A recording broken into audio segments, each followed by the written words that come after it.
भिवानी परिवार मैत्री संघ के कार्यक्रम पुस्तक प्रभात में मैं सोमवीर आर्य आपको प्रणाम करता हूं। आज बातचीत करेंगे एक ऐसी महत्वपूर्ण पुस्तक के बारे में जो सत्य घटना के ऊपर आधारित एक उपन्यास है। यह उपन्यास आपको आपके भीतर के संदेहों को नष्ट करने का अवसर प्रदान करता है। आर्थिक और मानसिक संघर्ष का विश्वसनीय दस्तावेज है। इस उपन्यास को पढ़ना शुरू करने के बाद एक बार आप निरंतरता के साथ में पढ़ने का लालच छोड़ने का सामर्थ्य नहीं जुटा पाते हैं। यह उपन्यास मध्य प्रदेश के मुरैना जिले के जोरा तहसील के एक सामान्य से बिलग्राम के लड़के मनोज कुमार शर्मा की कहानी है, जो ऑटो चालक से लेकर के आईपीएस बनने तक का सफर तय करता है। उसका संघर्ष है, उसके सामने आने वाली चुनौतियों का इसमें वर्णन है। इसकी भूमिका विकास दिव्य कीर्ति सर ने लिखी है, जो मुखर्जी नगर में एक कोचिंग संस्थान में मेन सब्जेक्ट के रूप में बच्चों को हिंदी पढ़ाते हैं।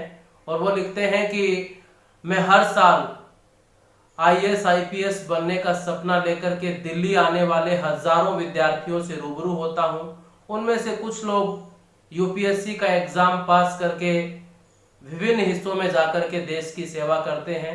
उनमें से कुछ ऐसे होते हैं जो मन को छू करके चले जाते हैं और जिनको इस जिंदगी में भुला पाना असंभव हो जाता है। मनोज और श्रद्धा की जिंदगी भी ऐसी ही है, जिनके जीवन के ऊपर यह आधारित उपन्यास है। जब भी मैं मनोज और श्रद्धा को देखता हूं तो इस दुनिया के ऊपर मेरा विश्वास और ज्यादा मजबूत हो जाता है। लोग कहते हैं कि दुनिया में प्यार और ईमानदारी का अकाल पड़ गया है, लेकिन जब मैं आसपास अपने मनोज और श्रद्धा जैसे उदाहरणों को देखता हूं तो मेरा दुनियादारी के ऊपर से विश्वास दोबारा से उठने से बच जाता है। और वो कहते हैं कि मनोज के साथ में मेरी बहुत सारी स्मृतियां हैं। उनमें से एक स्मृति ये है कि अक्टूबर 2005 में तकरीबन रात के 12 बजे अचानक से हमारे घर की घंटी बजती है और जब दरवाजा खोलते हैं तो मैं देखता हूं कि सामने मनोज खड़ा हुआ है। वो मेरे पैर छूता है और पैर छू करके वहां पर 500 का नोट रखता है और रख करके कहता है कि सर, मैं मसूरी में आजकल पुलिस सेवा में सिलेक्ट होने के बाद अपनी ट्रेनिंग पूरी कर रहा हूं और ये मुझे पहली सैलरी मिली है। पहली सैलरी मिलने के बाद मैं आपसे मिलने का लालच नहीं छोड़ पाया और मेरी इच्छा हुई कि मैं आपके साथ आकर के अपनी इस पहली सैलरी की खुशी बांटूं।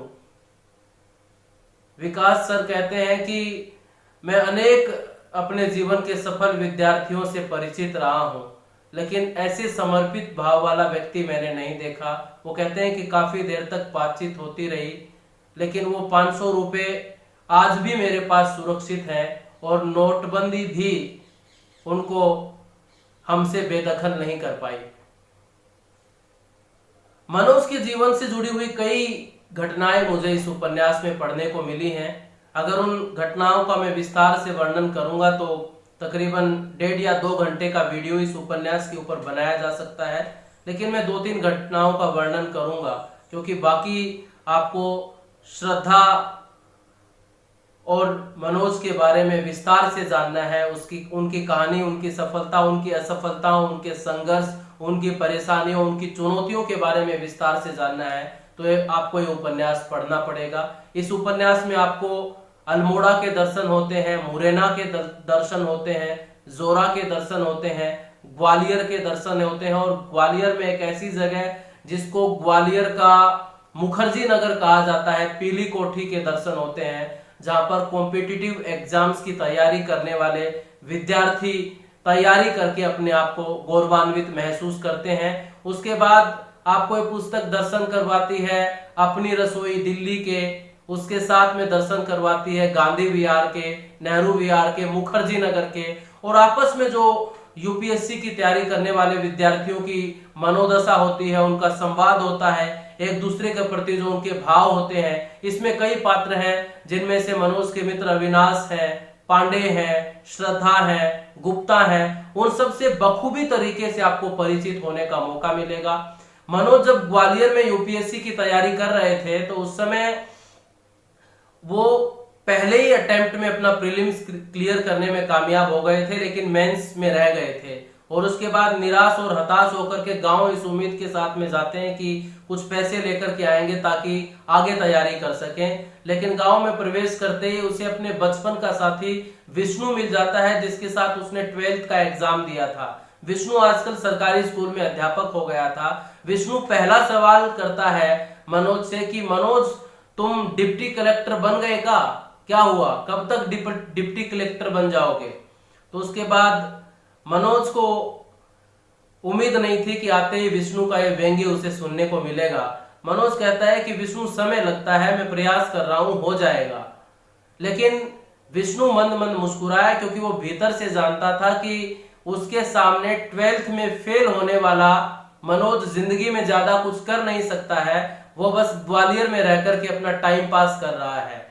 उसका एक और बचपन का दोस्त जो ऑटो चलाता था गांव में, जिसका नाम बल्ले था, जो बाद में जोरा में जाकर के कंस्ट्रक्शन का काम करने लग गया था, जो उसकी मुलाकात बल्ले से होती है और बल्ले उसे वहां की स्थानीय भाषा में बोलता है कि मूछ कटाई लई, मूछ काहे कटाई लई, चश्मा लगा ले हो, मोहे तो तेरे लक्षण अच्छे ना लागते, मोहे तो लागत है मोडिया फंसा ले तू ग्वालियर में, देखिए नाक ना कटा दे गांव की।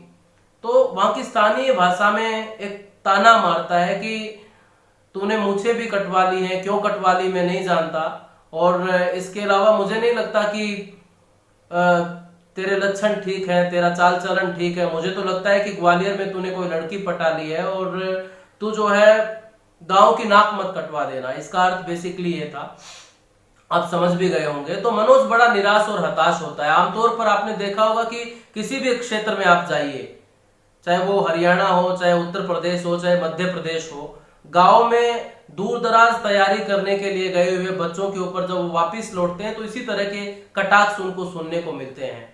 लोग उनकी सफलता से ज्यादा उनकी असफलता में इंटरेस्टेड होते हैं, उनको मोटिवेट करने से ज्यादा डिमोटिवेट करने में अपना विश्वास रखते हैं। तो उसी प्रकार की भावनाओं को छूता हुआ ये उपन्यास निरंतरता के साथ में आगे बढ़ता है। इस उपन्यास में एक महत्वपूर्ण पात्र है श्रद्धा, जो बाद में जाकर के मनोज की पत्नी बनती हैं। वो अल्मोड़ा से हैं, उत्तराखंड के अल्मोड़ा से, और मनोज की मित्र बन गई हैं। उपन्यास में आगे जाकर के जब ये घटना बढ़ती है तो उसमें वो डिप्टी कलेक्टर के पद पर सिलेक्ट हो जाती हैं और फोन करके मनोज को सूचित करती हैं कि मैं डिप्टी कलेक्टर बन गई। तो मनोज का उस समय यूपीएससी का इंटरव्यू होने वाला है, क्योंकि मनोज अपनी संघर्ष, अपनी जद्दोजहद की बदौलत इंटरव्यू तक पहुंच जाता है। वो सारे का सारा संघर्ष, उन सारे की सारी परेशानियों को आप इस पुस्तक में पढ़ेंगे। तो मनोज कहता है कि श्रद्धा, इंटरव्यू से पहले मैं तुमसे मिलना चाहता हूं, मुझे तुम्हारी जरूरत है, तुम डिप्टी कलेक्टर बन गई हो, अब तुम मुझसे मिलने कब आ रही हो। लेकिन उससे पहले ही उनके किसी दोस्त ने श्रद्धा के पिताजी को फोन कर दिया था कि आपकी बेटी दिल्ली में प्रेम प्रसंग चला रही है, और ये बात श्रद्धा के माँ के माध्यम से श्रद्धा को पता चली थी। उनके पिताजी ने इसका जिक्र नहीं किया था, लेकिन श्रद्धा ने कहा कि मनोज, मेरा आना मुश्किल है क्योंकि पिताजी मुझसे किन है। जब से दिल्ली से वो फोन आया, मुझे नहीं लगता कि पिताजी मुझे दिल्ली आने की इजाजत देंगे। और वो कोशिश करती है अपने पिताजी से। पिताजी पार्क में पानी देने का काम कर रहे हैं पौधों को, और वो कहती है कि पिताजी देखो गुलाब कितने अच्छे खिले हुए हैं, पिछली साल तो मुरझा गए थे। तो पिताजी अपनी बेटी की भावनाओं को समझ जाते हैं। वो कहते हैं कि तुम कहना क्या चाहती हो, सीधा बताओ, तुम्हारे मन में जो बात है वो मुझे बताओ। तो उसके बाद श्रद्धा कहती है कि पिताजी वो दिल्ली में मनोज है ना। तो उसके बाद जैसे ही ये कहा कि मनोज है ना, तो पिताजी कहते हैं क्या वो मनोज भी तुम्हारे साथ डिप्टी कलेक्टर बन गया, जो हर पिता की एक प्रतिक्रिया होती है सामान्य तौर पर। तो श्रद्धा कहती है कि नहीं, मनोज डिप्टी कलेक्टर तो नहीं बना, लेकिन उसका अभी यूपीएससी का मेंस क्लियर है और उसका 4-5 दिन बाद इंटरव्यू होने वाला है। तो उसके बाद उसके पिताजी कहते हैं कि अच्छा, उसका कौन सा अटेम्प्ट है? तो श्रद्धा कहती है कि उसका अंतिम अटेम्प्ट था, 4th अटेम्प्ट है। तो उसके बाद उसके पिताजी कहते हैं कि श्रद्धा एक बार रुक जाओ, उसका यूपीएससी में सिलेक्शन हो जाने दो। तो उसके बाद श्रद्धा कहती है कि नहीं, सिलेक्शन अगर उसका हो गया तो बहुत अच्छी बात है, लेकिन उसको अगर उसका सिलेक्शन नहीं होता है तो उस समय मेरी ज्यादा जरूरत पड़ेगी, आप समझने की कोशिश कीजिए। तो पिताजी कहते हैं कि देखो तुम मेरा विश्वास मत तोड़ देना। आज श्रद्धा बड़ी खुश थी क्योंकि अल्मोड़ा के जिस स्कूल में वो 12th तक पढ़ी थी, शिशु बाल विद्या मंदिर, उसमें एक समारोह का आयोजन किया गया था और वो समारोह श्रद्धा के लिए आयोजित किया गया था क्योंकि उनके स्कूल की एक बच्ची डिप्टी कलेक्टर बनी थी और वो भी अपने ही राज्य में। तो श्रद्धा के माता पिताजी को भी स्टेज पर बिठाया गया था और श्रद्धा को भाषण देने के लिए बुलाया गया। तो श्रद्धा ने भाषण देना शुरू किया पूरे मन से और श्रद्धा ने कहा कि आज से 7 साल पहले स्कूल में एक सम्मान समारोह का आयोजन किया गया था जिसमें उन लड़कियों को लड़कों को सम्मानित किया गया था जो उस समय एमबीबीएस की परीक्षा उत्तीर्ण करने में सफल हुए थे और मैं कहीं कोने में बैठी हुई थी। मेरे पिताजी को मुझसे बहुत उम्मीदें थी और मुझे भी खुद से बहुत उम्मीदें थी। उस समय मैंने अपने पिताजी की उम्मीदों को तोड़ा था और उसके बाद मैंने स्वयं से और अपने पिताजी से वायदा किया था कि अब मैं दोबारा अपने पिताजी का भरोसा कभी नहीं तोड़ूंगी। महत्वपूर्ण ये नहीं है कि आपका लक्ष्य क्या है, महत्वपूर्ण ये है कि आप उस लक्ष्य को हासिल करने के लिए अपने आप को, स्वयं को, अपने माता पिता को और अपने दोस्तों को विश्वास दिला पाते हो या नहीं दिला पाते। और उसके बाद वो कहती है कि एक वायदा, एक विश्वास मेहनत करने वाले विद्यार्थियों के मन में उनके माता पिता को भी भरना होगा कि अगर वो मेहनत करते करते असफल हो जाते हैं तो भी उनको उनका समर्थन मिलेगा, उनका प्यार मिलेगा, उनका सहयोग मिलेगा। क्योंकि आमतौर पर हर विद्यार्थी के मन में यही होता है कि उसको सफलता में ही उसके अपनों का सहयोग मिलेगा, स्नेह मिलेगा, लेकिन हर विद्यार्थी चाहता है कि अगर वो असफल हो जाए तो भी उसके लोग उसको सपोर्ट करें, जो आमतौर पर होता नहीं है। और श्रद्धा आगे कहती है कि कोई भी असफलता अंतिम नहीं होती है, असफलता के बाद ही सफलता की राह खुलती है। वह व्यक्ति उस क्षेत्र में नहीं तो किसी अन्य क्षेत्र में सफलता की बुलंदियों को छू सकता है अगर उसके अपनों का उसको साथ मिल जाए तो। और जब व्यक्ति असफल होता है तो उसके अपनों की उसको ज्यादा जरूरत पड़ती है। आज बेटी का भाषण बहुत गर्वित करने वाला था और पिताजी घर आए, संध्या हो चुकी थी, श्रद्धा अपने कमरे में जाकर के रात होते होते सो चुकी थी। अचानक से सोफे पर बैठे बैठे श्रद्धा के पिता के मन में बेटी के साथ में बचपन की स्मृतियां रिपीट होने लगी, जिस तरीके से श्रद्धा का बचपन गुजरा। और अचानक से उनके मन में एक स्मृति आई कि जब श्रद्धा 3 साल की थी तो एक छोटा सा खरगोश जिसका नाम चीकू था वो घर में लेकर के आए थे। श्रद्धा उसके साथ खेलना चाहती थी, स्कूल नहीं जाना चाहती थी, लेकिन उसके बावजूद भी पिताजी उसको स्कूल लेकर के गए। और जब पिताजी स्कूल लेकर के जा रहे थे तो श्रद्धा के 2 गर्म आंसुओं को उन्होंने अपनी गाल के ऊपर महसूस भी किया था। लेकिन जब श्रद्धा की आंखों में आंखें डालकर के उनके पिता ने देखा था तो श्रद्धा ने एक मुस्कुराहट के साथ में पिता की आंखों में विश्वास दिखाया था, अपनी आंखों में पिता को विश्वास दिखाया था। और आज भी जब पिता ये कह रहे थे कि मेरा विश्वास न तोड़ देना, तब भी श्रद्धा ने पिता की आंखों में विश्वास दिखाया था।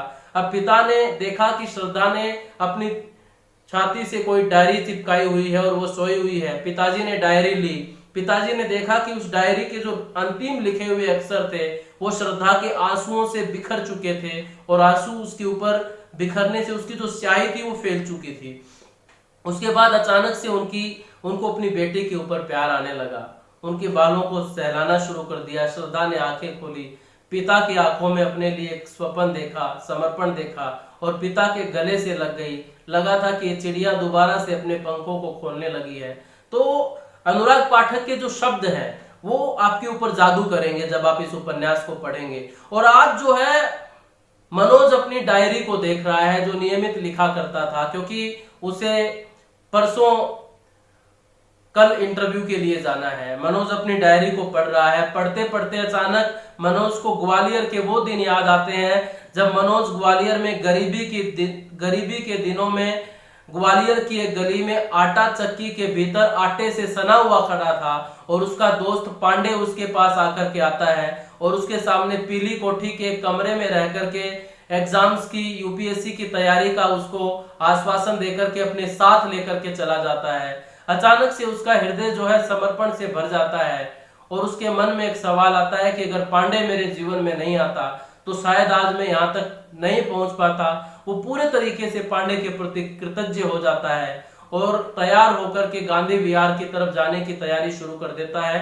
तभी उसे दूर से श्रद्धा आती हुई दिखाई देती है और वो श्रद्धा को देख करके बड़ा खुश होता है और श्रद्धा कहती है कि मनोज मुझे माफ कर दो, मुझे देरी हो गई है। मनोज कहता है कि नहीं, तुम सही समय पर आई हो, तुम लेट नहीं हो। और उसके बाद वो कहता है कि श्रद्धा, तुम्हारे बाद अगर यहाँ तक पहुंचने में मेरे जीवन में सबसे बड़ा किसी का योगदान है तो वो पांडे का है और मैं पांडे को नहीं भूल सकता हूं।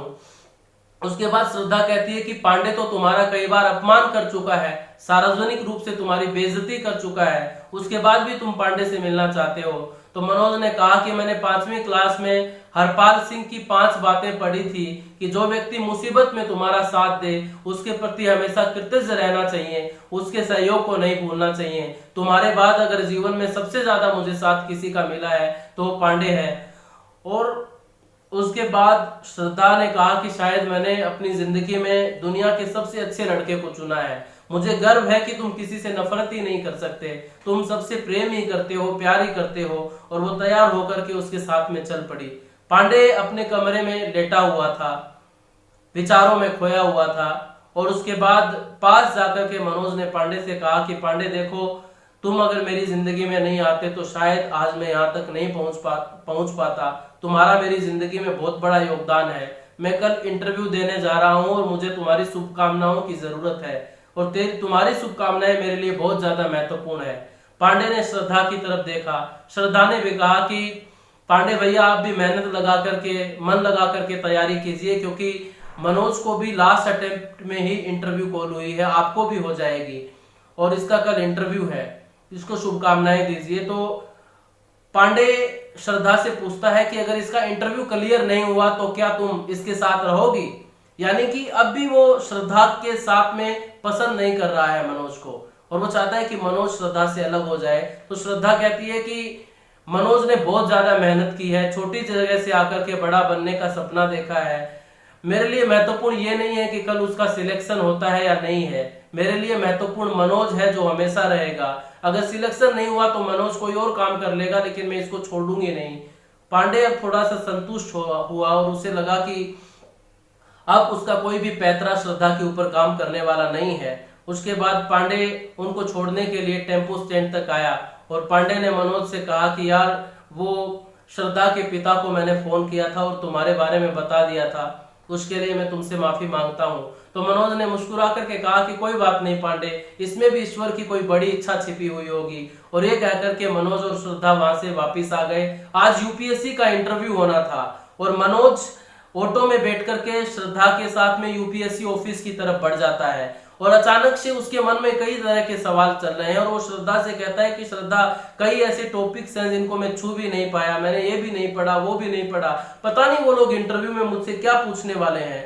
और अचानक सा खोया सा अपने आप को महसूस करता है। तो श्रद्धा हाथ पर हाथ रखकर कहती है कि मनोज, चिंता मत करो, वो तुम्हारे इंटरव्यू में तुम्हारा अंतरराष्ट्रीय संबंधों के ऊपर ज्ञान देखने वाले नहीं है, वो ये देखना चाहते हैं कि तुम कौन हो, तुम कहां से आए हो, तुम प्रशासनिक सेवा में अपने आप को किस तरीके से देखते हो, तुम्हारे भीतर कितनी क्षमता है, वो तुम्हें जांचने की कोशिश करेंगे, तुम्हें जानने की कोशिश करेंगे। और इंटरव्यू हॉल में मनोज पहुंच गया। वहां पर मनोज बैठा हुआ है, उसका इंटरव्यू होने वाला है। उससे पहले अंदर एक लड़का गया और वो लड़का बाहर आकर के कहता है, क्योंकि मनोज का जो नंबर पड़ा था वो डीपी मेहता सर के बोर्ड में पड़ा था और डीपी मेहता सर वो व्यक्ति थे जो पहले आईआईटी के निदेशक रह चुके थे, आईआईटी दिल्ली के। और मनोज को बड़ा दुख हुआ ये बात जान करके, क्योंकि जो प्रमुख व्यक्ति था उस बोर्ड का, वह हिंदी के बारे में और इतिहास के बारे में अपनी समझ नहीं रखता था। उसकी समझ अंग्रेजी और टेक्नोलॉजी के ऊपर ज्यादा थी और वैसे ही विद्यार्थियों को वह ज्यादा पसंद करता था। अंदर से एक विद्यार्थी इंटरव्यू देकर के रोता हुआ आया और उसने कहा कि मेहता सर ने मुझसे पूछा कि तुम्हारी हॉबी क्या है? तो मैंने कहा कि योग करना मेरी हॉबी है। तो मेहता सर ने कहा कि तुम खाना भी नियमित रूप से खाते हो, इसका मतलब खाना खाना भी तुम्हारी हॉबी होगी। उसके बाद दूसरा व्यक्ति बाहर आया, उसने कहा कि मेरे फिजिक्स में कम नंबर थे, मेहता सर ने तो मुझे इसी के ऊपर लपेट दिया।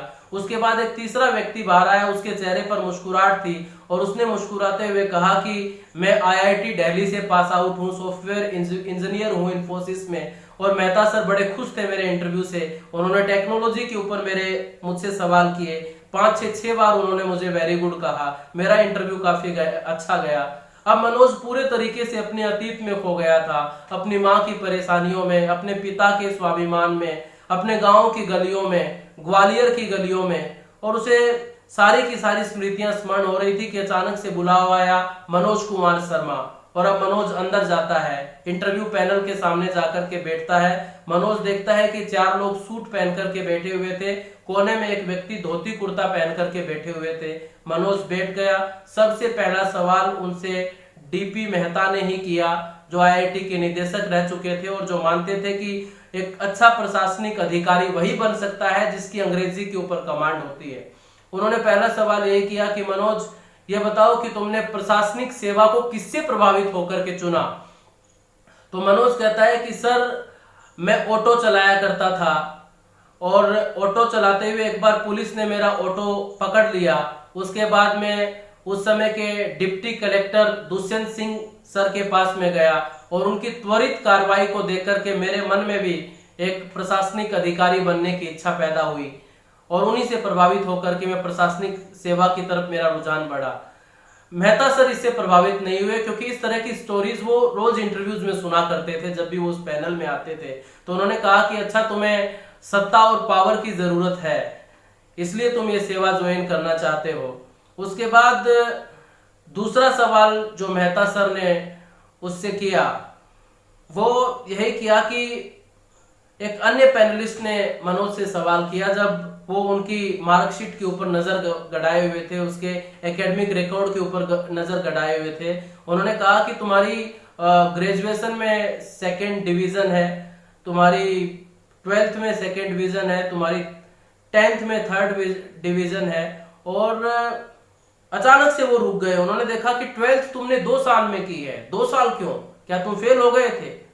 तो मनोज अचानक से घबरा गया और उसके सामने वो 12th का फेल होने वाला पूरे का पूरा दृश्य आ गया, जिसका वर्णन इस उपन्यास में अनुराग पाठक ने बहुत विस्तार से किया है। जब आप पढ़ेंगे तो उसके मन में आया कि कह दूं मेरी माँ बीमार हो गई थी, मेरी दादी चल बसी थी, जो आमतौर पर विद्यार्थी इंटरव्यू में जिस तरह के बहाने बनाते हैं, पर मनोज ने ऐसा बहाना नहीं बनाया। पहली बार उसने अपनी फेल की स्टोरी को छुपाने का प्रयास नहीं किया और पूरी ईमानदारी के साथ में कहा कि सर, उस साल जोरा के उच्चतर माध्यमिक विद्यालय के 12th के एग्जाम में नकल नहीं चल पाई थी, इसलिए मैं हिंदी को छोड़कर के सभी विषयों में फेल हो गया।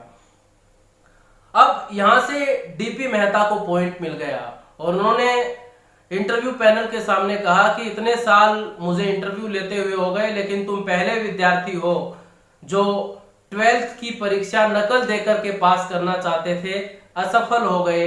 ऐसा उदाहरण हमारे सामने आज तक दूसरा नहीं आया, तो हम तुम्हें कैसे सिलेक्ट कर ले? तो मनोज ने कहा, मनोज अचानक से डरा नहीं, उसके भीतर उत्साह आ गया। उसने कहा कि सर, आप भिंड और मुरैना जाइए, आज भी वहां पर लोग जो है नकल करके 10th और 12th की परीक्षाएं पास कर रहे हैं।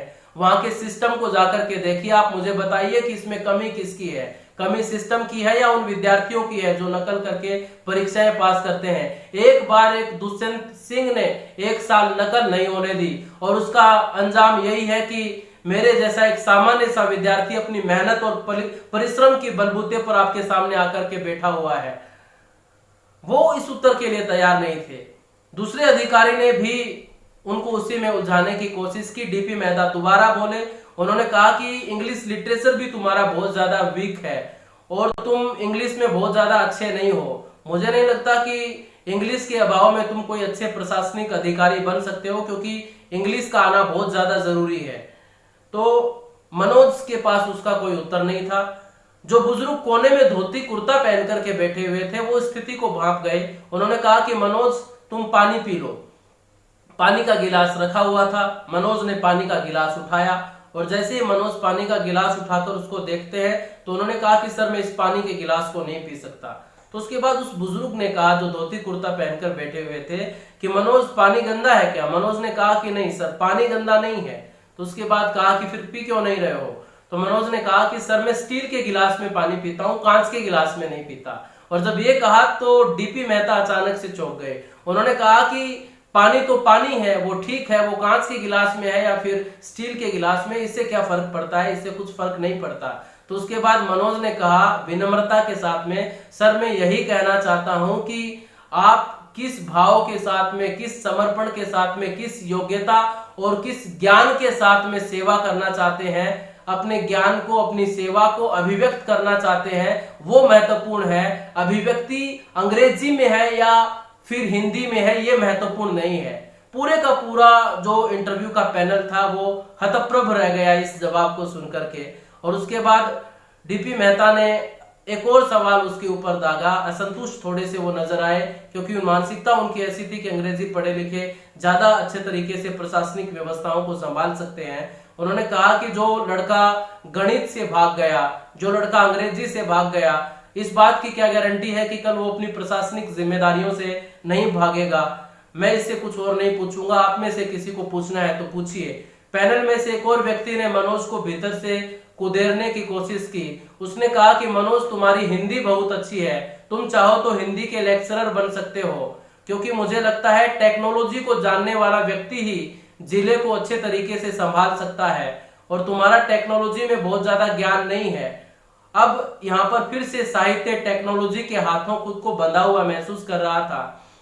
अचानक से मनोज ने उत्तर दिया, सर इस समय जो देश के प्रधानमंत्री श्री अटल बिहारी वाजपेयी है, वह भी एक साहित्यकार है, हिंदी के बैकग्राउंड से आते हैं, क्या आपको उनकी योग्यता के ऊपर भी संदेह है? अचानक से डीपी मेहता ने देखा कि देश का प्रधानमंत्री मनोज के समर्थन में आकर के खड़ा हो गया है। उनके पास उसका कोई जवाब नहीं था, क्योंकि सारे का सारा पैनल शांत हो गया। अब मनोज को जाने का इशारा कर दिया गया था, लेकिन जैसे ही मनोज उठ करके जाने लगे तो धोती कुर्ता पहन करके जो सज्जन बैठे हुए थे, उन्होंने मनोज से सवाल किया कि मनोज अगर ये तुम्हारा कौन सा अटेम्प्ट था? मनोज ने कहा कि सर चौथा और अंतिम अटेम्प्ट है। तो उसके बाद उस व्यक्ति ने कहा कि अब आगे का लक्ष्य क्या है, क्या करोगे? तो मनोज ने कहा कि मैंने विवेकानंद को पढ़ा है और वो कहते हैं कि उठो जागो और संघर्ष करो, तब तक मत रुको जब तक तुम अपने लक्ष्य को प्राप्त न कर लो।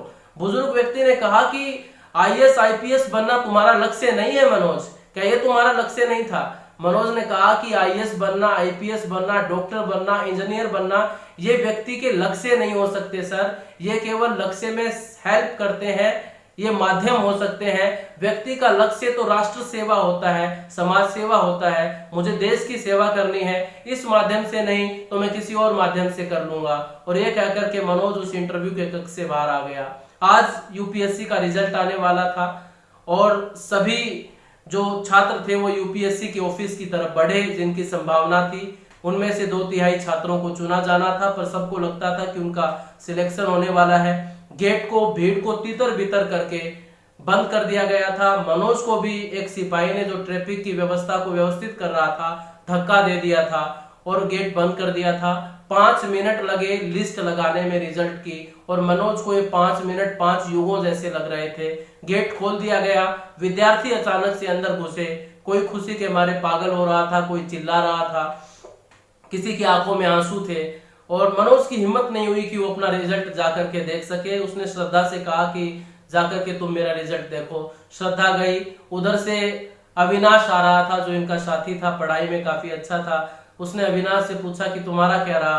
अविनाश ने कहा कि मेरा नहीं हुआ, उसकी आंखों में आंसू थे। उधर से फुसफुसाहट सुनाई दे रही थी कि इस बार हिंदी मीडियम का रिजल्ट बहुत ज्यादा अच्छा नहीं रहा। श्रद्धा आ रही थी और श्रद्धा के चेहरे के हाव भाव बिल्कुल अलग से थे। पास आकर के बहुत गंभीर हो गई थी, चेहरा खिन्न हो गया था, उदास हो गया था। और पास आकर के श्रद्धा ने कहा कि मनोज ने कहा कि श्रद्धा बोलो मेरा क्या रहा? श्रद्धा 2 से 3 सेकंड तक बिल्कुल खामोश रही, और उसके बाद श्रद्धा ने खुशी से पागल होकर के कहा कि मनोज तुम आईपीएस बन गए। मनोज ने कहा कि श्रद्धा तुमने मेरा रोल नंबर अच्छे से देखा, चेक किया, दोबारा से बोलो तुम क्या कह रही हो? तो उसके बाद श्रद्धा कहती है कि हाँ मनोज तुम आईपीएस बन गए। मनोज एक सामान्य सा लड़का जिसका बड़ा संघर्ष है, और उसके बाद मनोज खुशी से पागल हो गया, क्योंकि उसे विश्वास नहीं था कि जिस बैकग्राउंड से वो आता था, जैसी परिस्थितियों से वो आता था, जैसे तानों से, जैसे अपमान से वो आता था, वहां से निकल करके सफलता वास्तव में अभूतपूर्व थी। वहां से ऑटो लेकर के वो गांधी विहार की तरफ बढ़ा। रास्ते में वही पुलिस वाला ट्रैफिक पुलिस को नियंत्रित कर रहा था, तो ऑटो में बैठने से पहले उसने पूछा कि तुम्हारा क्या रहा। तो मनोज ने गर्व के साथ में कहा कि मैं आईपीएस बन गया।